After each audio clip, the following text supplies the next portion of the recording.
whirlwind. They really have. We put out a record. Here we are, most nominated for the CMAs.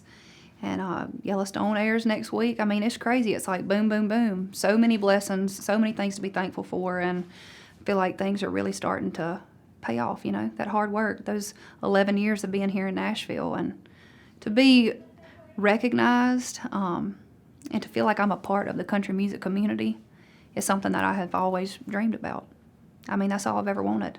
And I get to call a lot of these folks my friends now. I get to call them when I need advice. And it's pretty special. So I am performing Wait in the Truck with my buddy Hardy, and it is going to be a special performance. If you hadn't seen the music video, you got to go watch it. It tells a story. It's about domestic abuse. It's shining a little bit of light on a dark subject. But when he sent me this song, it took me back to the 90s. It took me back to why I fell in love with country music to begin with. Those storytelling, whether it's Thunder Rolls or Goodbye Earl or Whiskey Lullaby, like that's the way that it made me feel. So it's going to be an emotional performance, but I think it's going to be a performance that people connect to, and I wish they didn't, but that's just life, you know. A lot of things happen behind closed doors that people don't want to talk about, but it's real life. So I'm getting to be a part of the Alan Jackson tribute, which is crazy. Like, if I could go back and tell little Lainey that I was going to have this opportunity, I don't know if I'd believe it. I don't know anybody who has moved to Nashville in the last 20 or 25 years who could say that they have not been influenced by Alan Jackson. And throughout it all, he has remained himself. No matter what, he has stayed true to his roots and to who he truly is.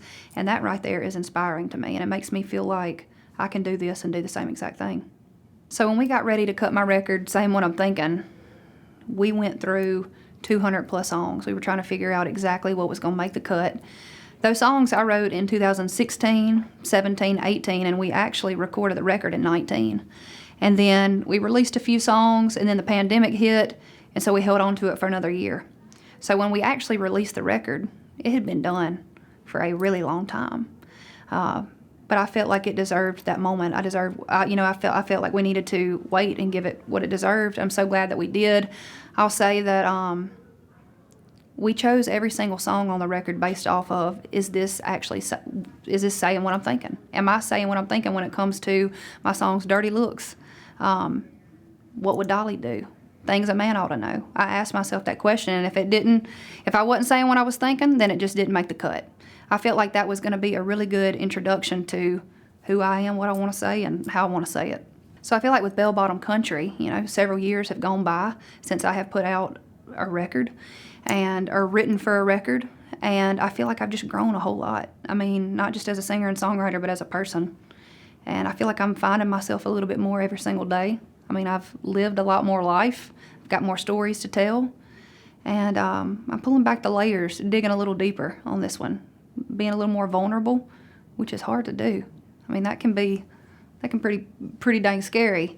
But we did it with Bell Bottom Country, and Bell Bottom Country means country with a flair. It's about finding whatever it is that makes you you and different and leaning into it. It could be where you're from, how you were raised, the way that you talk, the way that you dress, your story. It's just about leaning into that unapologetically and being yourself.